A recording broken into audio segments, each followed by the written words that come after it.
Muito bem, amada igreja, vamos passar agora ao Ministério da Palavra. E eu tenho tido a alegria, o prazer de fazer um grupo de estudo na Escola Bíblica Dominical, uma turma que está chegando agora para a igreja, e todo domingo a gente está se reunindo ali e conversando um pouco sobre as coisas mais básicas da nossa fé, até para a gente poder colocar todo mundo na mesma página, né? Do que a gente está falando. Afinal, esse negócio de igreja, o que é isso? O que é esse negócio de igreja? Por que é uma igreja evangélica? Porque valoriza o evangelho. Ok, mas o que é o evangelho? São as boas novas. Boas novas de quê? Boas novas de salvação, porque o assunto principal da Bíblia é a salvação. Logo, se o assunto principal é a salvação, quem é a pessoa mais importante da Bíblia? O Salvador. E essa foi a nossa aula da semana passada. Hoje nós tivemos um tempo, foi um pouquinho mais curto, mas se eu tivesse que colocar um título na aula que nós tivemos ali hoje, seria o título de uns Novos Testamentos, que os mais antigos vão lembrar aí, que eram oferecidos nos anos 80. O mais importante é o amor. Lembra disso? O mais importante é o amor. O título da nossa aula de hoje ali foi esse. Por quê? Porque hoje eu conversei com a minha turma, explicando a eles que o mais importante é o amor, que não existe coisa mais importante. O primeiro e maior mandamento é: amarás o Senhor teu Deus de todo o teu coração, de toda a tua alma, de todo o teu entendimento, com todas as tuas forças. Primeiro mandamento. E o segundo, semelhante a este: amarás ao teu próximo como a ti mesmo. E como a gente sempre gosta de trazer uma lição um pouco mais visual, eu lembrei a eles, eu apresentei a eles aquilo ao que eu também já fui apresentado muitos anos atrás, que o primeiro mandamento, ou os 4 primeiros mandamentos do decálogo dos 10 mandamentos, eles dizem respeito ao nosso relacionamento vertical entre nós e Deus. Os outros 6 mandamentos do decálogo, ou o segundo mandamento, que é amar ao próximo, dizem respeito ao nosso trato vertical. Então nós temos uma base horizontal, que é amar a Deus, e uma base vertical, amar aos homens, amar o próximo. E aqui temos a cruz representada. Na cruz nós encontramos o homem perfeito, Cristo, que amou a Deus sobre todas as coisas, sobre a sua própria vida, sobre a sua própria vontade, e amou o próximo como a si mesmo. Na cruz, o Senhor Jesus fala uma coisa que só um Deus amoroso falaria: Pai, não lhes imputes este pecado. Amou o próximo até mesmo na cruz. Mas o Senhor Jesus, ele deixou na terra, ele morreu, ele ressuscitou ao 3º dia, ficou 40 dias ali com os seus discípulos, ainda apareceu a cerca de 500 pessoas, depois ele subiu aos céus, está assentado à destra de Deus, e disse: vou mandar o Espírito Santo. E o Espírito veio, e ele toma conta dos discípulos de Cristo, e ele sacode Jerusalém, Judeia, Samaria, e o Espírito continua trabalhando até os confins da terra. Estamos em plena campanha de missões mundiais, e a obra do Espírito continua. Mas quem está fazendo a obra do Espírito hoje? Fala assim: a igreja. Quem está fazendo a obra do Espírito hoje? Porque só quem tem o Espírito Santo é a igreja. Aqueles que são do Senhor receberam o Espírito Santo no seu coração, o selo do Espírito, e levam adiante a obra do Espírito. Sim ou não? Sim. E a igreja, ela reflete Cristo, ou deve refletir Cristo, sim ou não? E Cristo é Deus, e ele reflete o Pai. Ele disse a Filipe: Filipe, quem me vê a mim, vê o Pai. Portanto, nessa noite, hoje a gente vai ter aula aqui, tá? Não é muito assim uma mensagem, não. Hoje vai ser mais aula mesmo, que eu quero trazer um assunto ao seu coração, que diz respeito ao seguinte: o título da nossa mensagem de hoje é o título do hino 417 do cantor cristão: Brilha no meio do teu viver. Brilha no meio do teu viver. E nós vamos começar essa nossa mensagem aula em 1 João, capítulo 1, versículo 5. Já que a igreja deve fazer as obras do Senhor, a igreja deve refletir o seu Senhor, então nós devemos partir de algum ponto. O que devemos refletir em relação ao Senhor? Está escrito aí, eu vou ler para os irmãos. Esta é a mensagem que ouvimos dele e que agora lhes transmitimos. Deus é luz e nele não há escuridão alguma. Na versão mais tradicional diz assim: Deus é luz e nele não há treva nenhuma. Deus é uma luz perfeita, nada... Essa semana teve aí a chamada lua de sangue, né? Sabe por que teve lua de sangue? Vou te explicar. É porque houve um eclipse. A Terra se interpôs entre a lua e o sol. Então uma parte da Terra não conseguia ver a lua, mas a parte que conseguia via a sombra da Terra projetada sobre a lua. Então a lua, menos iluminada, ela ganha um contorno levemente, ligeiramente avermelhado. Por isso essa lua é chamada lua de sangue. E teve um povo aí falando um monte de besteira: olha lá, guerra no Irã, Israel, lua de sangue. Gente, por favor, menos. Mas enfim, a lua de sangue aconteceu por quê? Porque a Terra entrou no caminho entre a lua e o sol. Espera aí, pastor, então a lua não emite luz? Parabéns! A lua não emite luz. Quem emite luz é o sol. O sol ilumina a Terra, o sol ilumina todos os planetas, o seu entorno, as luas desses planetas, inclusive a nossa lua. Quando alguma coisa passa na frente de uma coisa que está sendo iluminada, faz uma sombra. Portanto, se o sol está por trás da Terra e a lua não está pegando a luminosidade do sol, ela vai brilhar com um pouquinho de luz do sol que passar nela, ou não vai brilhar, vai ficar totalmente escura. No caso da lua de sangue, ainda passou um pouco de iluminação, não foi um eclipse total da lua. O que me lembra uma música de Raíssa e Ravel, que tem muito a ver conosco, em que eles dizem: sou iluminado, mas quem brilha é Jesus.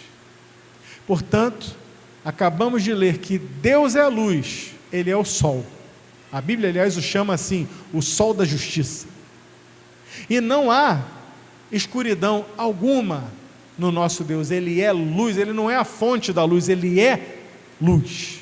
Você consegue perceber isso? Não é simplesmente como o sol não é luz, ele é uma fonte de luz, mas Deus é luz, e nele não há espaço, não há condição de ninguém fazer uma sombrinha que seja, não há treva. Esse é o nosso Deus, e é esse Deus que reflete a sua glória em nós, como disseram Raíssa e Ravel: sou iluminado, mas quem brilha é Jesus. Vamos orar. Senhor, nos alimenta nessa noite com a Tua palavra, em nome do Senhor Jesus, por quem oramos. Amém. Portanto, nós começamos com essa ideia de que Deus é luz. Houve alguém que estava no começo, no princípio era o verbo estava com Deus, o verbo era Deus. Quem é o verbo? Fala o nome dele para mim. O Senhor Jesus. Ele é o verbo. Não vem falar Jesus não, que eu não gosto dessas intimidades. É o Senhor Jesus. Senhor Jesus. Tem muito Jesus na boca do povo aí. Jesus, Jesus, Jesus, Jesus. Só quem pode dizer o Senhor Jesus é a igreja do Senhor. E o que foi que o Senhor Jesus falou, por exemplo, em João, capítulo 8, versículo 12, nós vamos ler também. Já sabemos que em Deus não há trevas, porque Ele é luz. E veja o que o Senhor Jesus falou em João 8, 12. Jesus voltou a falar ao povo e disse: eu sou a luz do mundo. Se vocês me seguirem, não andarão no escuro, pois terão a luz da vida. Já entendemos então que Deus é a luz. Já entendemos então que o Filho de Deus, da mesma forma, é luz, e Ele se apresenta: eu sou a luz do mundo. Por quê? Não preciso dizer para ninguém aqui que o mundo jaz no maligno. Portanto, densas trevas espirituais cobrem esse mundo. Mas o Senhor veio e a sua luz brilhou sobre todos os homens. Mas a luz não ficou só nele. Se abrirmos a Bíblia em Mateus 5, verso 14, 15 e 16,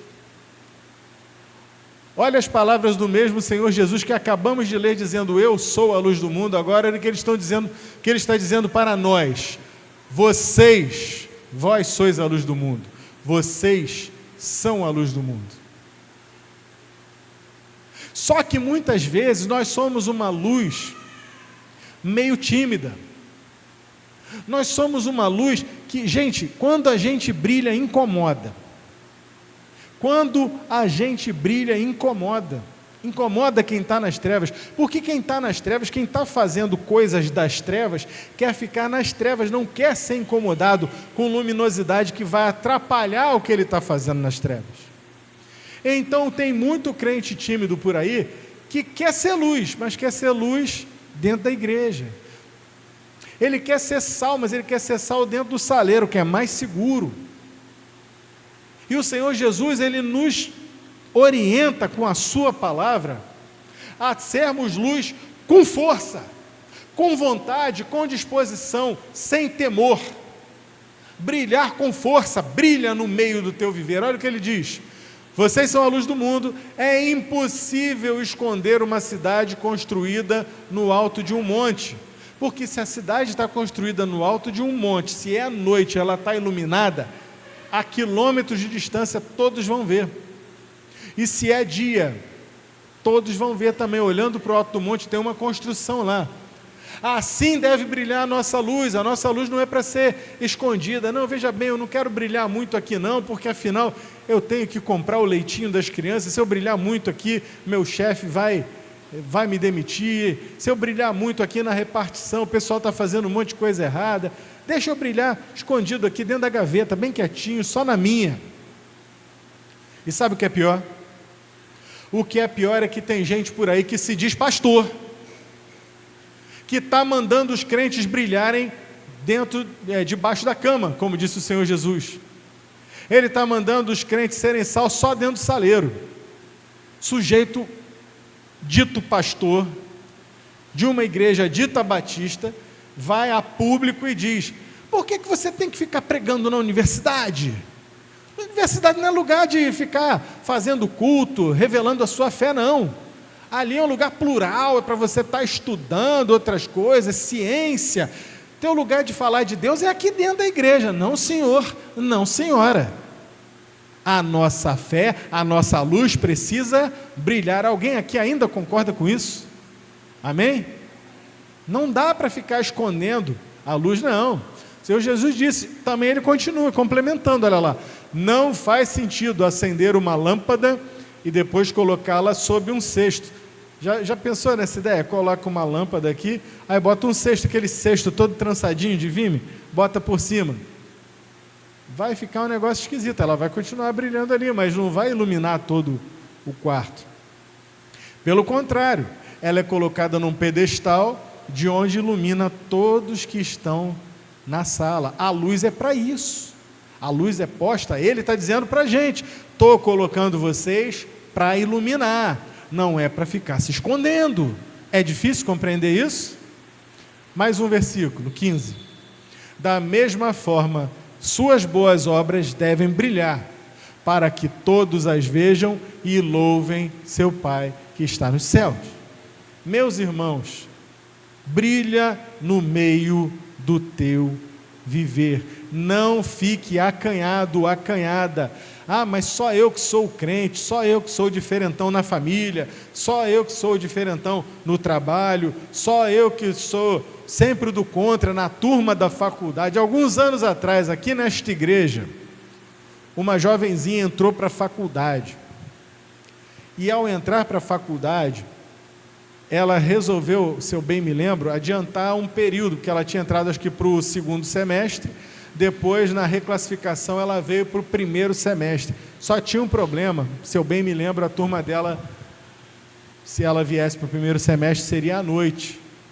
Aí ficou pensando, a mãe e ela pensando, será que vamos fazer assim, será que não vamos? O pai, a mãe e ela deliberando, por fim veio. E ela tinha aula comigo aqui na Escola Bíblica Dominical. Pouco tempo se passou, talvez 3 meses de faculdade, ao que ela coloca, como tem criança aqui, eu vou pegar leve. Ela coloca para mim aqui, pastor, da minha turma, só eu sou a única pessoa que sou hétero. O resto é todo mundo pelo menos bi. Você está me entendendo? Quem é que tinha que ser luz ali? Só ela. Era a única, diferente, uma jovenzinha, diferente da turma toda, colocada, jogada no meio ali daquela turma. A luz precisa brilhar. Não dá para esconder o nosso brilho.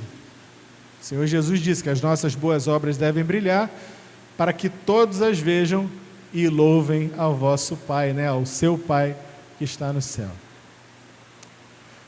Vamos agora para 2 Coríntios capítulo 4, versículo 4, ver o que essa palavra nos ensina. 2 Coríntios 4, 4.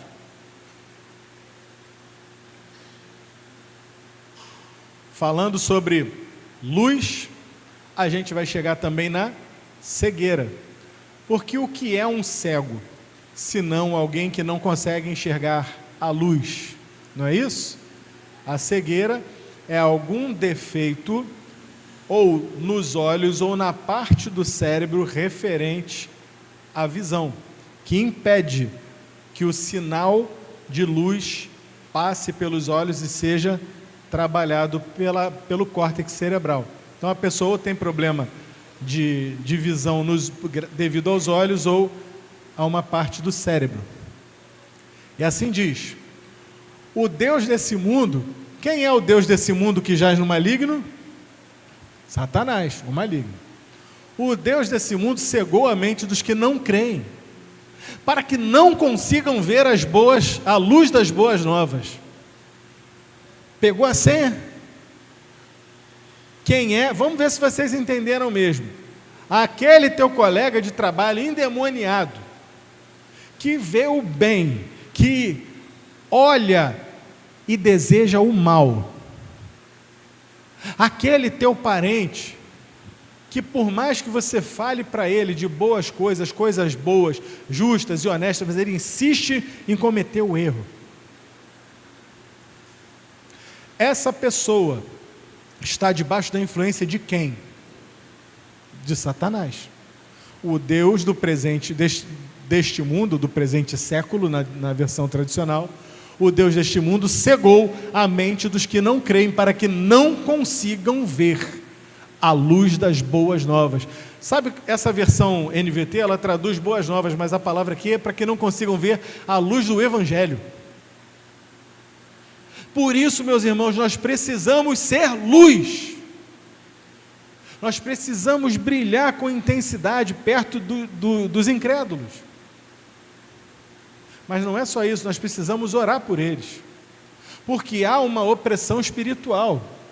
O Deus do presente século, Satanás, ele cega o entendimento e impede que as pessoas enxerguem a luz como luz. O que me lembra um filme, lá dos anos 90, com aquele ator que faleceu há pouco tempo, Val Kilmer. Eu não me lembro do nome desse filme, mas é um filme interessantíssimo. Uma história baseada em fatos reais, de um homem que era cego de nascença. A vida que... Isso é verdade, isso é um fato real. A vida que ele conhecia era uma vida de cegueira, desde o nascimento. Então ele foi criado como cego, ele aprendeu a leitura em braille, ele sabia se mover pelos ambientes com a sua bengala, ele sabia a conta dos passos para o espaço dele dentro de casa, ele sabia chegar a qualquer lugar, sendo cego, com os instrumentos de cego dele. E um dia surgiu uma operação, se eu não me engano, o caso dele era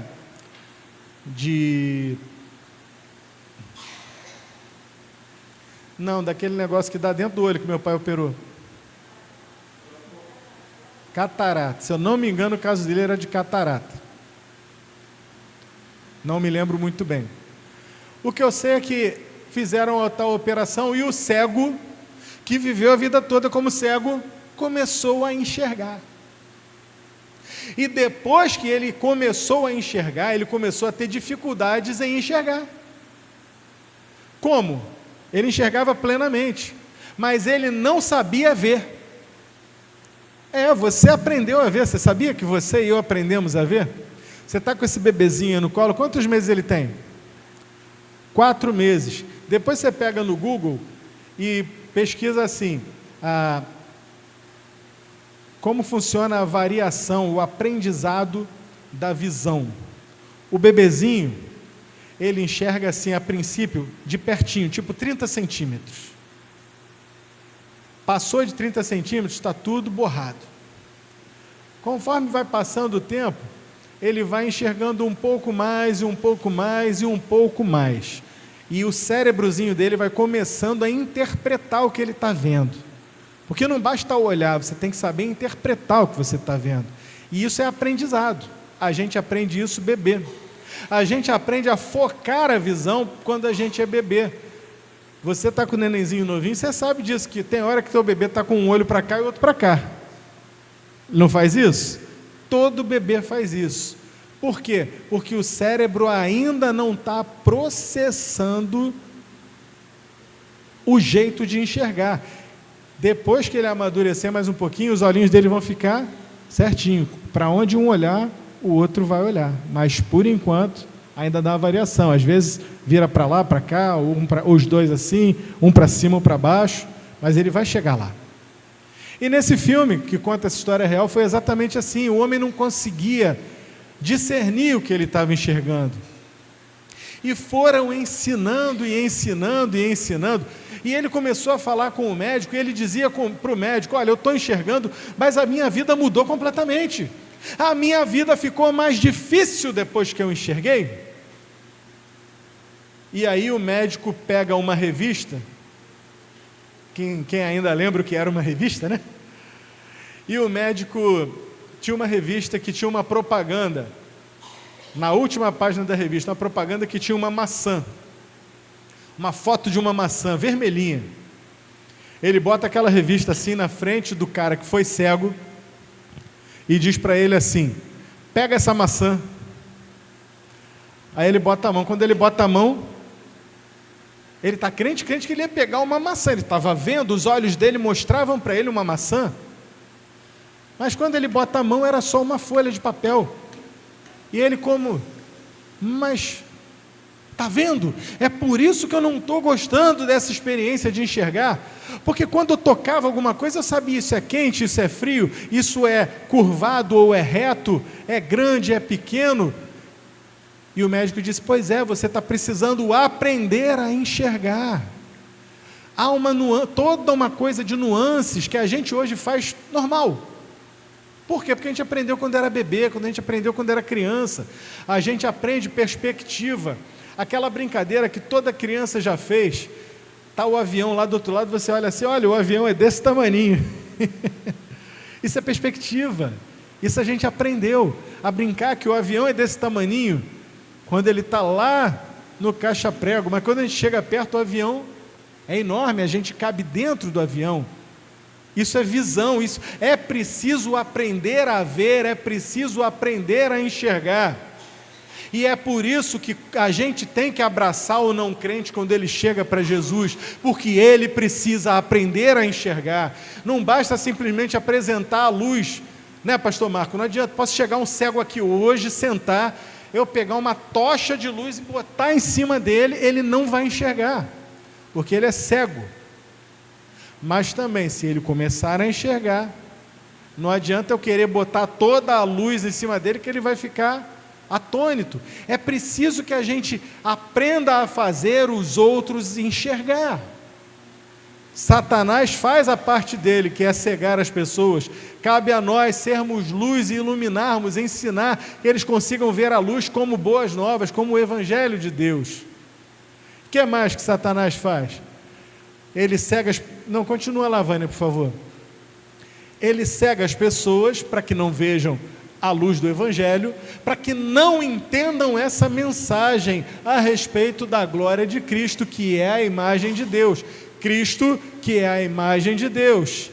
Eu sou a luz do mundo, disse Cristo, que é a imagem de Deus, em quem não há trevas, porque Deus é luz. Está fechando? A ideia está batendo certinho? Amém? Então veja, é preciso ter paciência, é preciso saber que o Evangelho está escrito aí, o Evangelho é luz, a luz do Evangelho precisa brilhar no meio desse povo que está aí fora, que é cego e cegado por Satanás. O mundo, já falei, ele é um mundo de trevas porque jaz no maligno, isso está em 1 João capítulo 5, versículo 19. As trevas são densas. As trevas que estão aí fora não são quaisquer trevas, são trevas densas. Mas a luz do Evangelho foi semeada primeiramente pelo Filho, que é luz, é a luz do mundo, e continua sendo semeada pela igreja do Senhor, que brilha como lâmpada. Nós somos a luz do mundo. Agora, lembra que eu estava falando ainda agora? Que o cego precisa aprender a enxergar. Pois bem, brilha no meio do teu viver, não só para os que estão de fora, mas brilha também para os que estão de dentro. Porque tem gente que está chegando na igreja, tem gente que tem pouco tempo de igreja, e pasmem, tem gente que está há muito tempo na igreja, que ainda não aprendeu a enxergar a luz, ainda não conseguiu aprender a discernir luz e trevas, profundidade, perspectiva. Tem gente que está na igreja há 20, 30, 40, 50, 60 anos e ainda não aprendeu a enxergar melhor do que um bebezinho. E o que é que a gente faz com esse tipo de gente? A gente brilha para eles, como está escrito, Vânia, lá em Provérbios capítulo 4, versículo 18. Provérbios 4, 18. Brilha no meio do teu viver, porque está escrito: o caminho dos justos é como a primeira luz do amanhecer, que brilha cada vez mais até o dia pleno clarear. A versão Almeida diz: o caminho do justo, a vereda do justo é como a luz da aurora, que vai brilhando mais e mais até se tornar dia perfeito. Esse é o caminho do justo. Nós somos a luz do mundo, mas entenda que a nossa luz não é perfeita de uma hora para outra. Recebi Jesus, pum, estou com tudo, estou brilhando com toda a força. Está nada. E é aí que muita igreja erra, é aí que muitos líderes erram. Chega alguém, uma pessoa famosa, um ator famoso, uma atriz famosa, um cantor, uma cantora, gente famosa que já era conhecida, se converteu ontem, sábado à noite na igreja, domingo de manhã já está dando testemunho, já está falando de Jesus. Não pode ser assim. O caminho do justo, ele é para brilhar, sim, ele é para ser luz, mas é paulatino. Você vai aos poucos. O caminho do justo, a vereda do justo, é como a luz da aurora. O sol não pula assim, igual o desenho animado. Você já viu o desenho animado que está assim, pum, pula o sol, bom dia, o sol já nasceu lá na fazendinha. Não é assim. Não é, as crianças gostam, né? Não é assim. A luz vai brilhando, você como aquele céu está escurão, de repente um clarãozinho muito tênue assim, daqui a pouco uma cor um pouco mais clara, um laranja, um rosa, né, avermelhado, e aí as sombras vão acontecendo, você vai começando a ver prédios, vai começando a ver montanhas, e diz, lá vem a luz da aurora, até que o sol vai subindo, vai aparecendo, até se tornar dia perfeito. Não pense que você se converte hoje e amanhã você é o sol do meio-dia, não é. Ninguém é assim, a gente precisa ir aprendendo. Portanto, você, meu irmão, minha irmã, que já tem uma experiência com Jesus, que já aprendeu a ser luz do mundo, continue brilhando para os que estão de dentro, para que eles se fortaleçam e também venham a clarear com a luz da aurora, brilhando mais e mais. Passamos ainda agora por por 2 Coríntios 4,4, e vimos lá que o Evangelho é luz. E vamos voltar agora para o Salmo 119, 105, eu vou até citar: lâmpada para os meus pés é a tua palavra e luz para o meu caminho. É o que está escrito nesse salmo. Ou aqui na NVT, tua palavra é lâmpada para os meus pés e luz para o meu caminho. Por quê? Porque eu não sou a luz. Eu preciso da luz. O que é que vai iluminar o meu caminho? O que é que vai bater em mim e refletir e iluminar o meu caminho?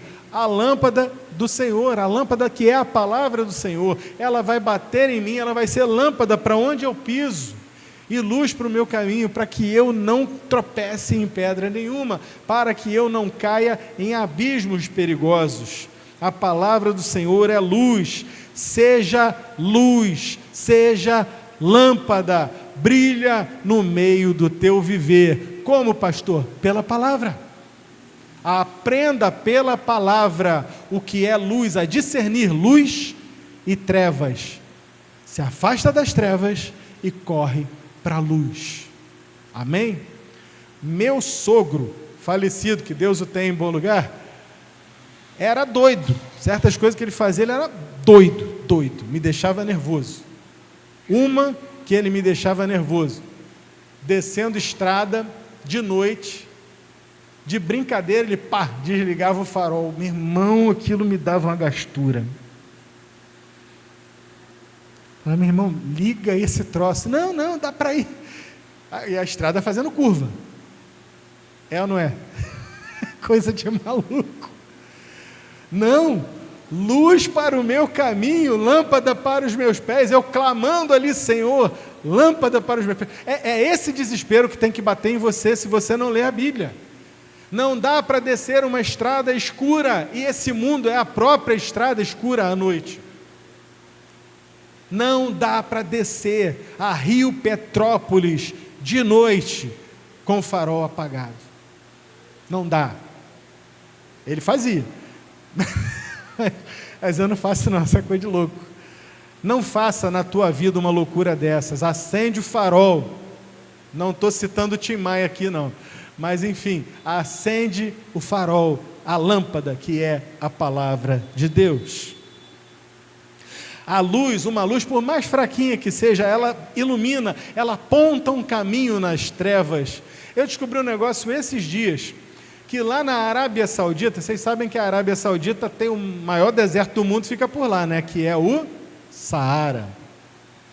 E para você se guiar num deserto, meu irmão, tem que saber, tem que manjar muito de navegação pelas estrelas, tem que conhecer muito o terreno, para você conseguir atravessar com uma caravana pelo deserto de dia. Agora imagina de noite. E os beduínos fazem. Mas mesmo assim, o governo da Arábia Saudita tomou uma providência interessante. Eles instalaram laser no deserto.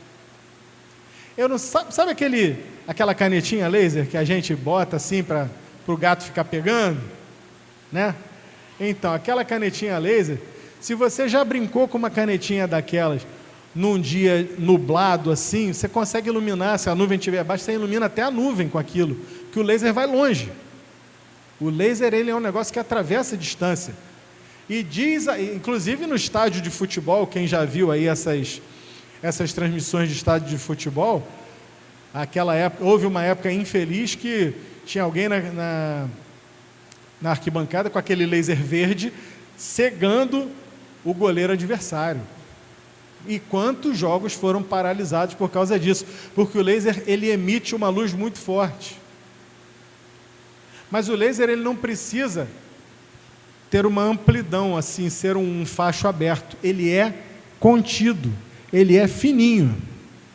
E o governo da Arábia Saudita colocou bases de laser em alguns dos lugares assim, no meio do deserto, onde tem água. Como é que se chama? Os irmãos se lembram? Como é que se chama um lugar no meio do deserto que tem água, Davidson? Oásis, muito bem. Então, gostei de saber que você sabe disso. Em alguns oásis na Arábia Saudita, eles colocaram laser em pé. Então, os lasers apontam para o céu. Se tiver alguém perdido no meio do deserto e anoitecer, a pessoa vai ver aquele facho verde de laser e ela vai seguir na direção do laser. Veja, não é uma luz de cima para baixo iluminando todo o terreno, não. É um facho fininho, da finura de uma caneta, que sai da terra até o céu, e você consegue dizer, ali tem água, ali tem um oásis. Por quê? Por causa de uma luz que está iluminando a escuridão das trevas. Por mais fraca que seja, a luz aponta o caminho nas trevas. Por mais distante que esteja, como é o caso do laser no deserto, ela nos convida a nos aproximarmos dela. Quanto mais perto chegamos da luz, mais ela nos ilumina. Eu que sei, ontem passei 2 horas na praia e já me arrependi, pastor Marcos. 2 horas que eu passei na praia, fui dar 2 caminhadas com a minha mãe, sem boné. Fui lavar a cabeça, já está aqui ardendo. A luz é forte, a luz ilumina, não tem pena de ninguém. Quanto mais perto chegamos, mais ela nos ilumina. Para fechar essa ideia toda aqui da luminosidade e te convencer mais uma vez a ser luz e a brilhar no meio do teu viver, o último texto está em João 3, 19 a 21.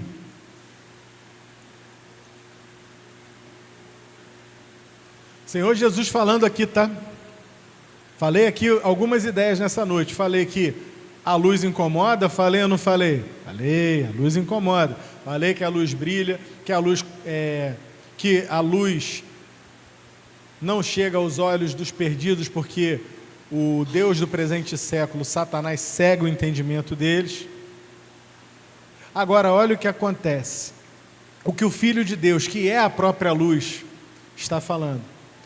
E a condenação se baseia nisto. A luz de Deus veio ao mundo. Quem é a luz de Deus? Jesus. A luz de Deus veio ao mundo.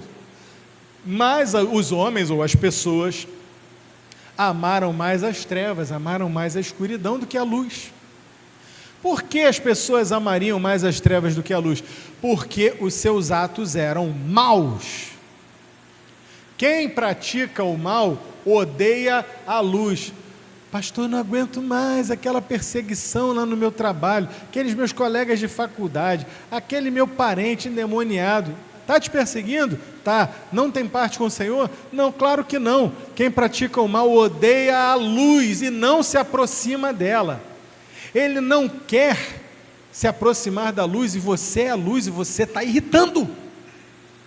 Não é você, a sua pessoa, que está irritando essa pessoa. É a luz de Cristo brilhando em você que está irritando a pessoa.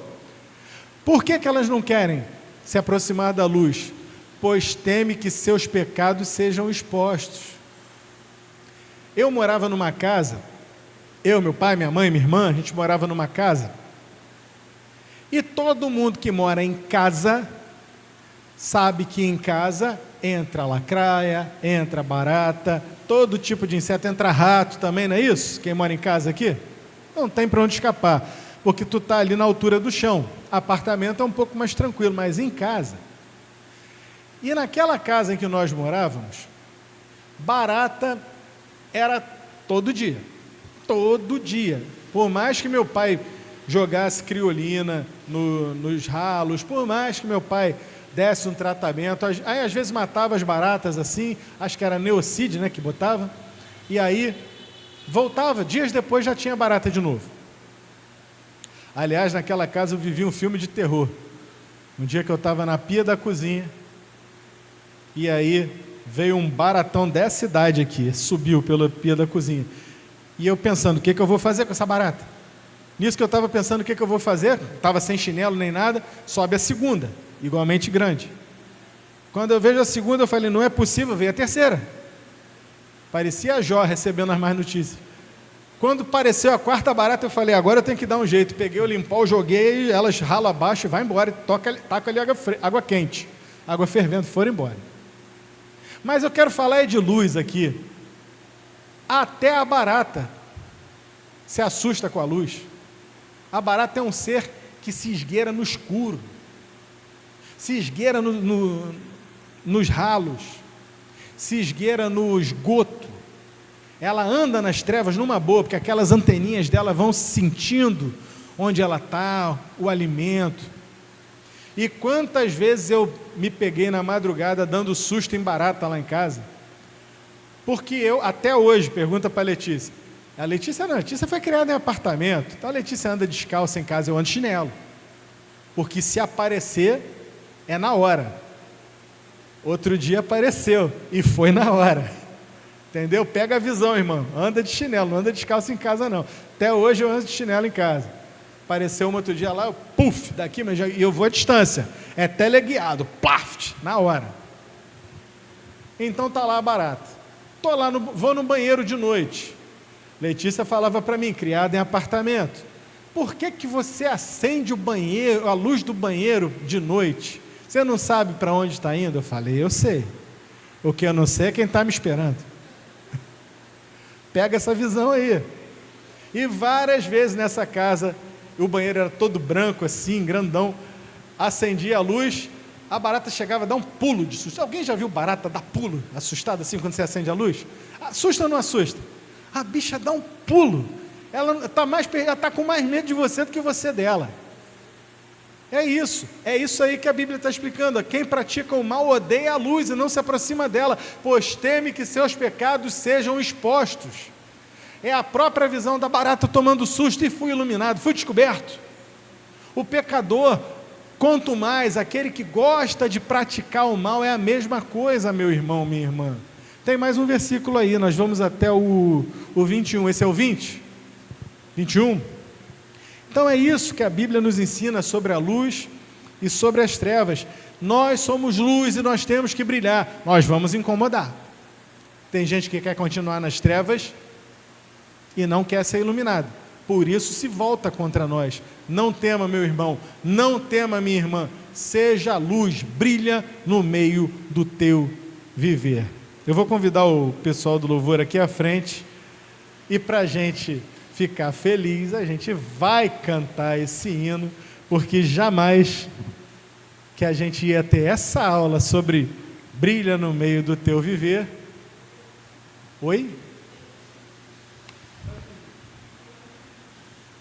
Tinha mais um, né? Então, mas quem pratica a verdade se aproxima da luz, para que outros vejam que ele faz a vontade de Deus. Ilumine, meu irmão, seja luz, vamos cantar. Vânia, deixa gravar o hino também. Vamos cantar esse louvor ao Senhor.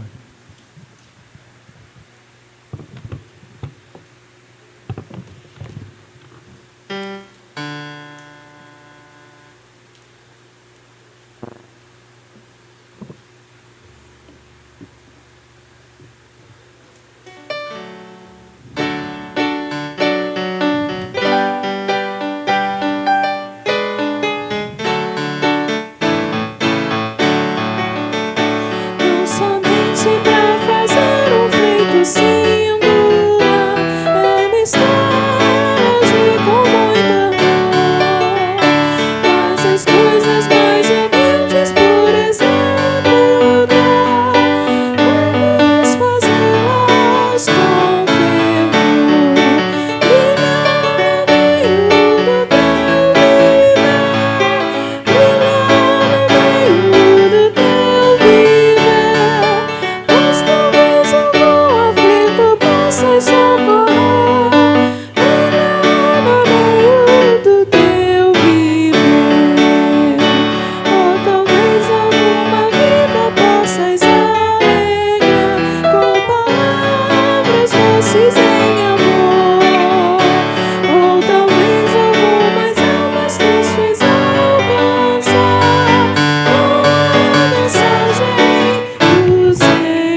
Senhor, que nós possamos sair daqui nessa noite motivados para brilhar, sabendo que somos iluminados pela Tua luz, que se somos a luz do mundo é porque Jesus é a luz do mundo e Ele brilha em nós, e é porque Ele é Deus, e em Deus não há trevas nenhuma, Deus é luz. Senhor, que nós saímos daqui motivados, sabendo que seremos contestados, talvez agredidos, mas de fato estaremos agradando ao Senhor e praticando as obras da luz, e não as obras das trevas de onde nós viemos. Que nós possamos, Senhor Deus, crescer em graça, que a nossa vereda seja a vereda do justo, que vai brilhando mais e mais até se tornar dia perfeito, não apenas aqui dentro não, mas lá fora onde estão os perdidos, que têm o seu entendimento cegado por Satanás. Despede-nos em paz para uma semana de fé, vitória e de muito brilho da luz do Senhor, a começar em mim, em cada um dos meus irmãos. Que o amor de Deus nosso Pai, a graça do nosso Senhor e Salvador Jesus Cristo, a comunhão do Santo Espírito de Deus sejam com todos nós, hoje e para todo sempre. A igreja diz: amém, meus irmãos. Quarta-feira